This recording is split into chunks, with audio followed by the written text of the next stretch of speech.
সেই সমস্ত পরিকল্পনা আমরা ওনার কাছ থেকে শুনেছি এবং ওনার ক্লাস করেছি। ওনার সাথে বিভিন্ন জায়গাতে আমরা মিটিংও করেছি, মিছিল করেছি। এরকম সেখানে তখন এত শ্রোতা সেখানে ছিল না, সদস্য সেখানে ছিল না। আজকে আমরা এখানে যতজন আছি বলতে পারেন প্রথম এরকমই তার সংখ্যা ছিল, খুব একটা বেশি ছিল না। কিন্তু সবচেয়ে বড় কথা ওনার বলিষ্ঠ বক্তব্য, যেটা আমরা সাধারণ মানুষ বলতে সাহস পাই না। ওনার বলিষ্ঠ বক্তব্য ভারত সরকার সম্পর্কে, দেশের ভিতরে যে রাজনৈতিক দলগুলি আছে তাদের বিরুদ্ধে এবং নেতাজির বিরুদ্ধে যে চক্রান্ত চলছে তাদের বিরুদ্ধে যে বলিষ্ঠ প্রতিবাদ উনি করেছেন, তাতে আমরা সবাই তার প্রতি আকৃষ্ট হয়েছি এবং নেতাজির প্রতি আমাদের যে শ্রদ্ধা ভালোবাসা, যেটা নেতাজির প্রতি আমাদের অনেক কিছু করবার যে আকাঙ্ক্ষা, সেটা উনি আমাদের বাড়িয়ে তুলেছেন। আমি এই ঠাকুর দেবতা কোনোদিন বিশ্বাস করতাম না, এখনো করি না। কিন্তু আমি যখন চাকরি করি তখন দেখতাম কড়া চাবুক আসতো, সেই কড়া চাবুকে নেতাজি সম্পর্কে লেখা থাকতো, আর্টিকেল নেতাজি সম্পর্কে সমস্ত কথা। সেটা দেখেই আমি তখন চিন্তা করলাম, এই একটি পেপার আছে যেটা নাকি নেতাজি সম্পর্কে বলে। 1947-এর পর থেকে নেতাজি সম্পর্কে কোনো রকম আলোচনা, কোনো কিছুই ছিল না। সমস্ত অহংকার সরকার এবং ব্রিটিশ আমেরিকার চাপে সমস্ত কিছু রেস্ট্রিক্টেড করে দেওয়া হয়েছিল এবং সৈন্যবাহিনীতে নেতাজির যাতে কোনো ছবি না থাকে সেভাবে হুলিয়া জারি করা হয়েছিল। তারই বিরুদ্ধে এই সংগ্রামী নেতা এসেছেন। সাধারণভাবে উনি সকলকে সেইভাবে শিক্ষা দিয়েছেন, আমরা অনেকটা প্রতিবাদী হয়েছি এবং আমরা যে 57 দিন যে আমরা জেলে খেটেছি, সেটাও একটা অদ্ভুত কাহিনী। আপনাদের মধ্যে যারা বয়স্ক আছেন তারা হয়তো জানেন, যারা নতুন প্রজন্ম তারা সেই ইতিহাস জানে না। আমরা 18 থেকে 23 জনের মতন ছিলাম সেখানে জেলা পরিষদের যে ভারতীয় এই পরাধীন ভারতীয় ডমিনিয়ন স্ট্র্যাটেজির যে পতাকা, যেটা এখন যে পতাকা আমরা উত্তোলন করি 26শে জানুয়ারি, সেটা তো স্বাধীনতা দিবসের পতাকা নয়। 15ই আগস্ট যে আমরা পতাকা উত্তোলন করি সেটা স্বাধীনতা দিবসের পতাকা নয়, এটা হচ্ছে একটা কম্প্রোমাইজের পতাকা। যখন নেতাজি আজাদিন বাহিনী তৈরি করলেন, ঠিক সেই দিনই সিঙ্গাপুরে যখন নেতাজির আজাদিন বাহিনী তৈরি হলো, ঠিক সেই দিনই ভারতবর্ষের ব্রিটিশ গভর্নমেন্ট যে প্রতিনিধি, তার কাছে তৎকালীন জাতীয় কংগ্রেসের নেতারা তার কাছে গিয়ে দরখাস্ত দিল কি, যে নেতাজি সিঙ্গাপুরে আজাদিন বাহিনী সরকার তৈরি করছে, তোমরা যদি এর মধ্যে এই পাওয়ার, ভারতের শাসনভার আমাদের হাতে না দাও, নেতাজি যদি এসে যায় তোমাদের কিন্তু কোনো অস্তিত্ব থাকবে না। এবং 1943 সালের 21শে অক্টোবরই যেদিন নেতাজি সিঙ্গাপুরে আজাদিন বাহিনীর ঘোষণা করলেন, সেই দিন ব্রিটিশ গভর্নমেন্টের প্রতিনিধি ওয়াবেলের কাছে ভারতবর্ষের ক্ষমতা লোভীরা গিয়া তার পদলেহন করে তার কাছে দরখাস্ত দিলেন এবং সেই দিনই তাদের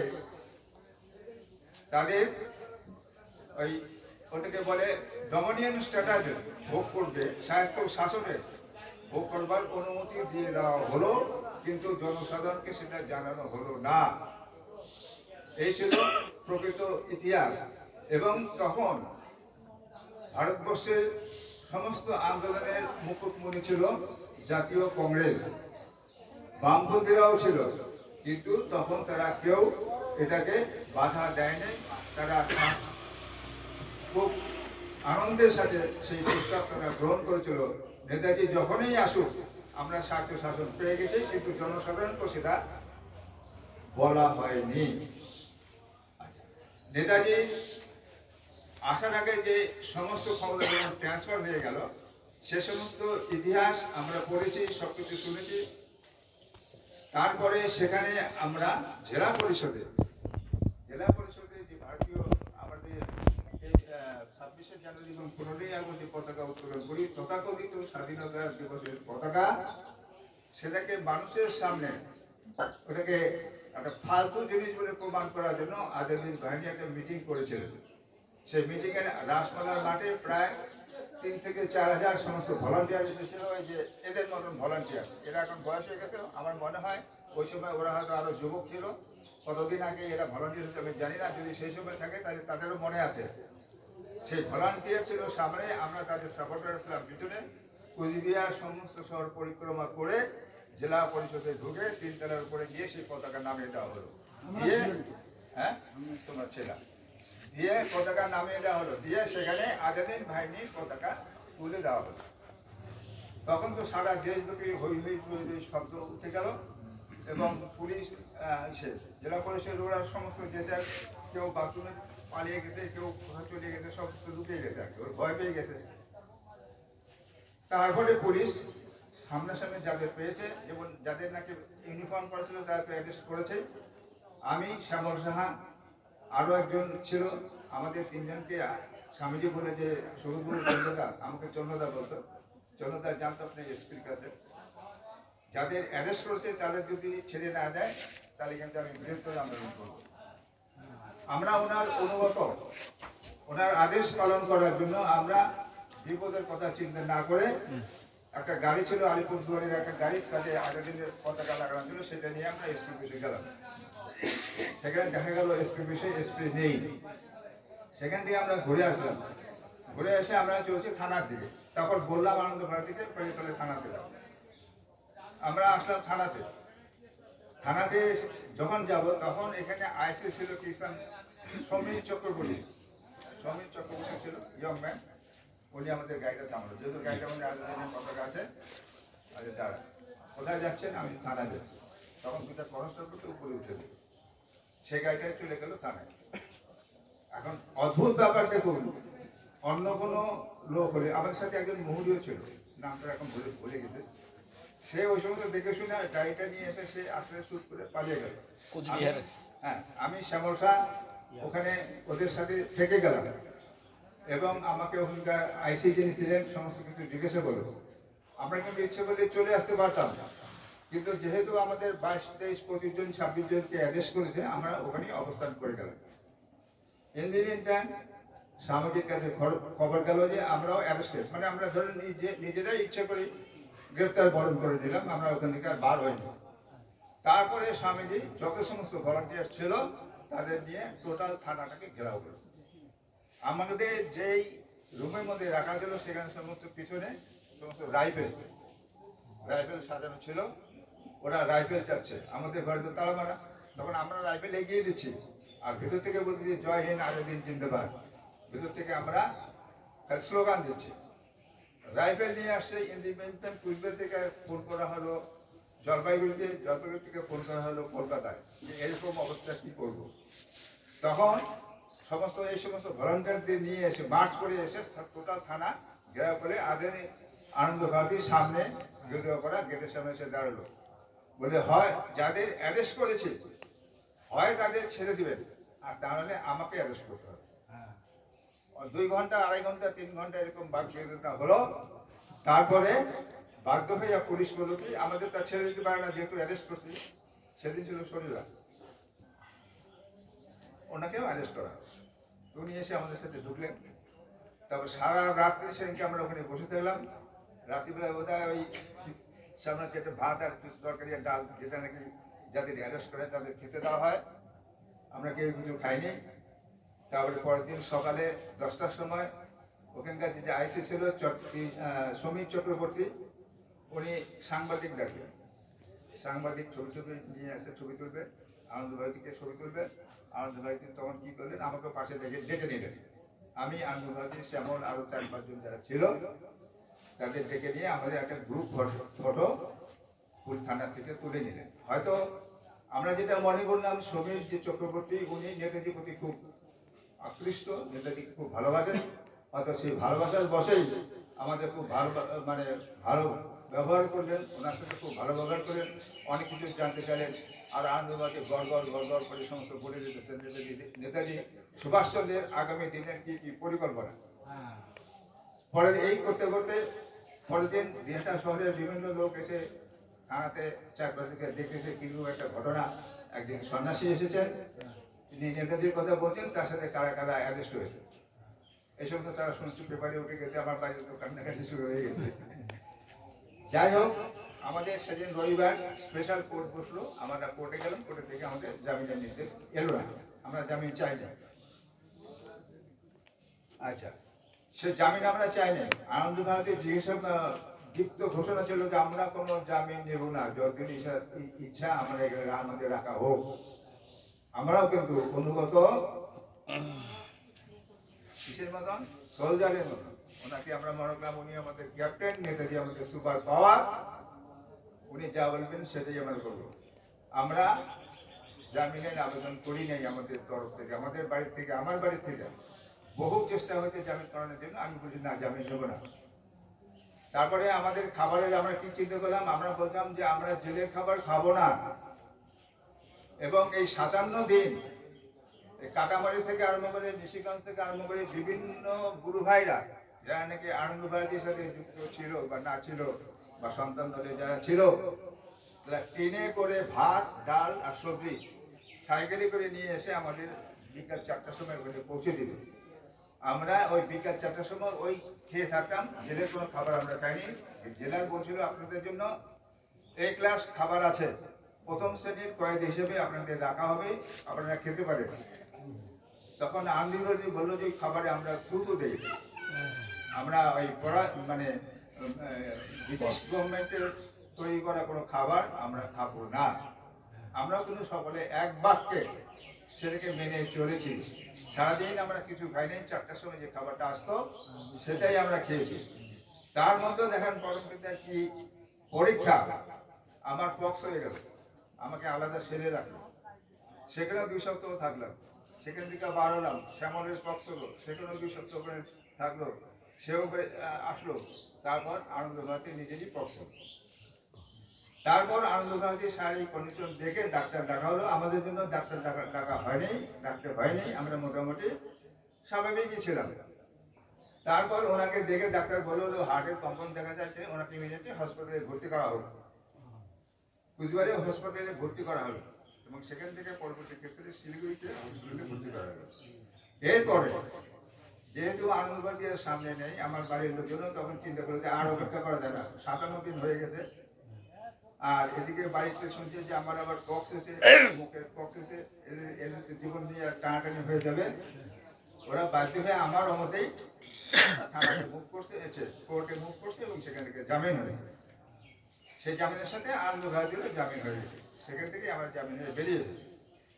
দীর্ঘ এই ইতিহাসে আমরা একটা কমান্ডারের যে নির্দেশ থাকে, সেই গুরুর কৃপাতে বা নেতাজির কৃপাতে আমরা সেই নির্দেশটা পালন করতে পেরেছি। কেউ কান্নাকাটিও করে নাই, কেউ বলে নাই আমি এখানে থাকবো না, আমি জামিন নেবো, কেউ বিরোধিতা করে নাই। এই হলো তোমার আজাদিন বাহিনীর 57 দিনের ইতিহাস। তারপরে বহুদিন কেটে গেছে, চলছে এভাবে।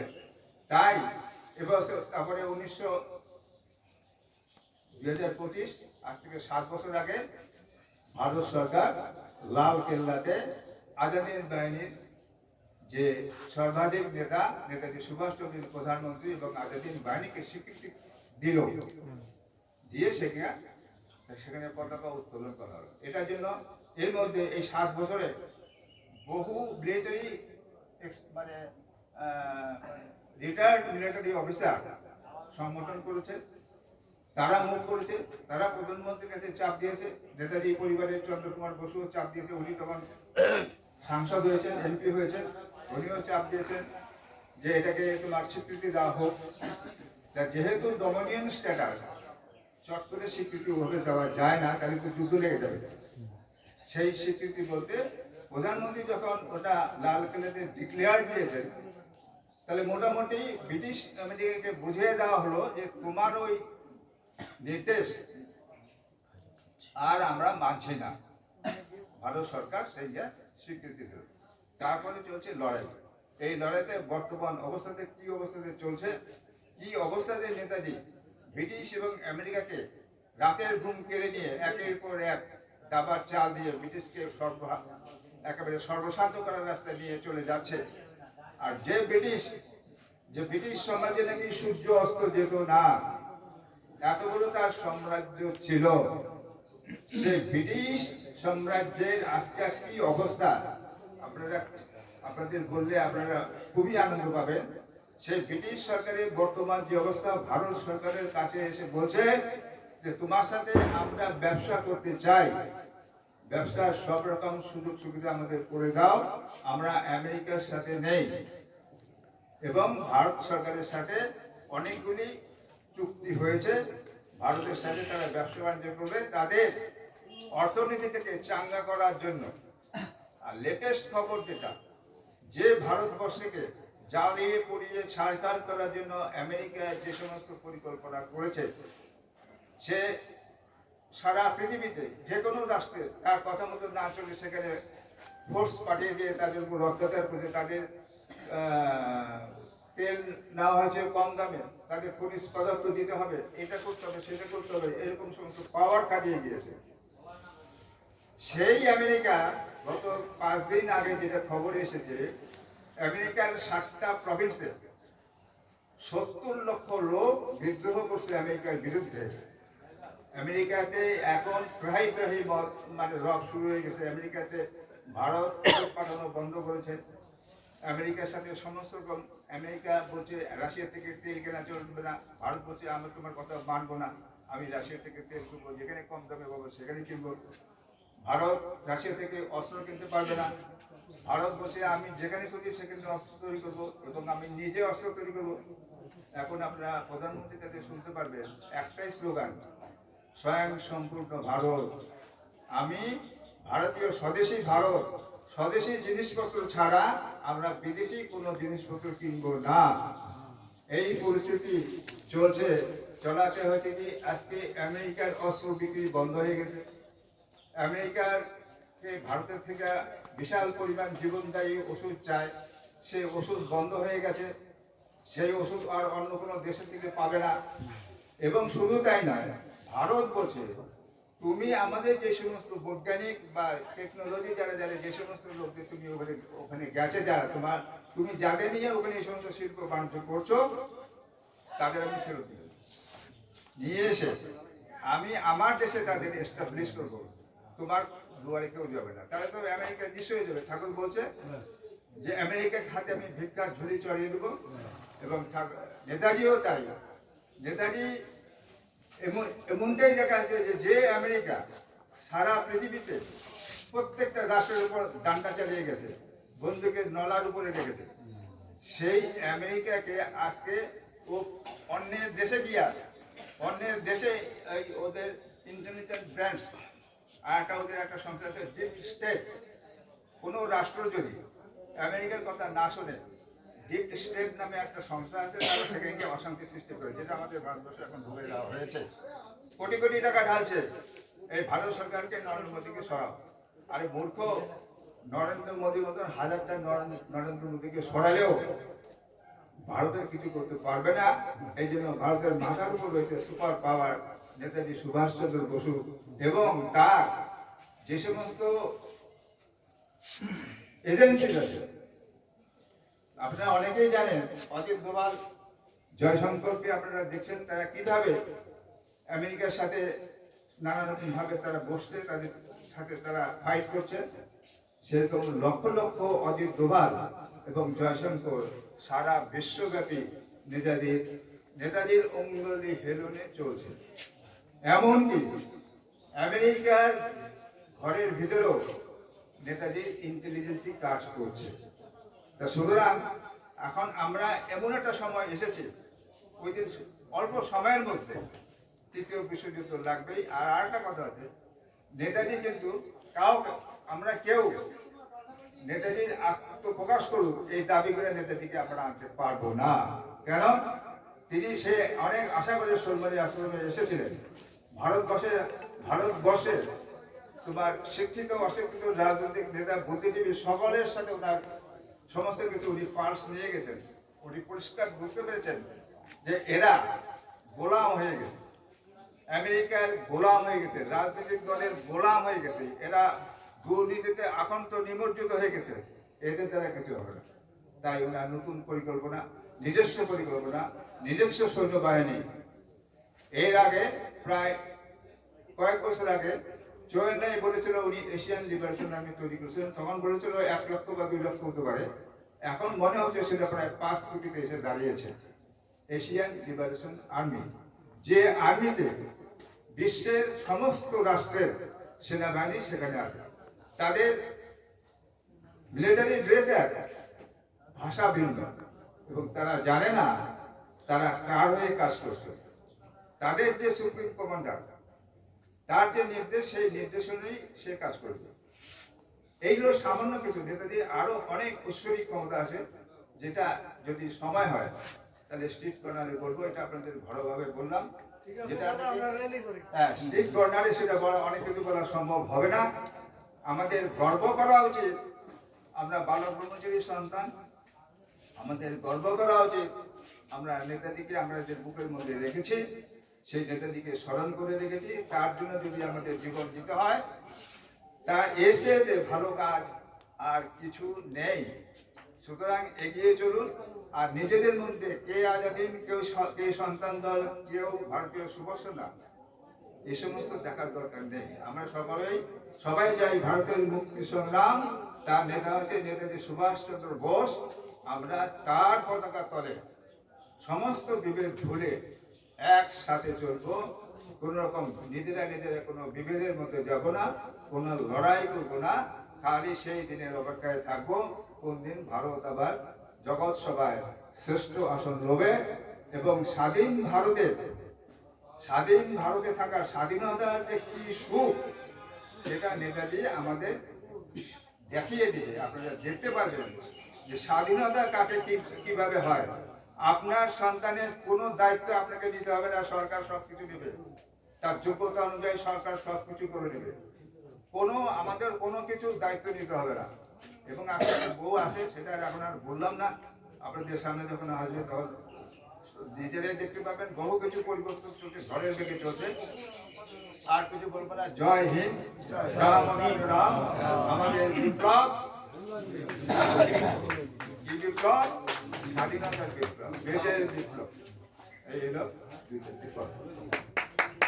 আচ্ছা, এখন আমরা ওই ইসে যাবো। আমরা তো এই যে আমাদের সঞ্জীব বলেছে, যতক্ষণ পর্যন্ত ভারতের সংবিধান না পাল্টাচ্ছে, আজাদিন সরকারের সংবিধান না আসছে, এটা যতই বিদেশি সংবিধান হোক, যাই হোক, আমরা তো আপাতত এইভাবেই চলতে হবে। এভাবে চলে আমাদের কাজকর্ম চালিয়ে নিয়ে যাবো। যদি না চালাই তাহলে তো আমার অর্ধেক রাস্তায় হাঁপুডুবু খাবো। আমরা আমাদের সংগ্রাম এভাবেই চলতে থাকবে। তারপর নেতাজি অ্যাডমিনিস্ট্রেশন যখন আসবে, সেখানে কি ল অ্যান্ড অর্ডার থাকবে না, আরো কঠিন থাকবে। 1 পয়সা কেউ জোট চুরি করতে পারবে না, কোনো অন্যায়কে প্রশ্রয় দেওয়া হবে না। 18 বছর থেকে 48 বছর পর্যন্ত প্রত্যেকে মিলিটারি শাসনে থাকতে হবে। ব্যক্তিগত সম্পত্তি থাকবে না, ব্যক্তিগত জমা জমি বাড়ি ঘর কারো থাকবে না, সব জাতীয় সম্পত্তি হবে। এমন অবস্থা হবে আপনারা কল্পনা করতে পারবেন না। যারা বুড়ি টাকা জমিয়ে রেখেছে, ঠাকুর বলেছে না যে বাচ্চার দুধ জাল দিতে করে সেই অবস্থা হবে। রাম নারায়ণ রাম। হ্যাঁ, সেই অবস্থা।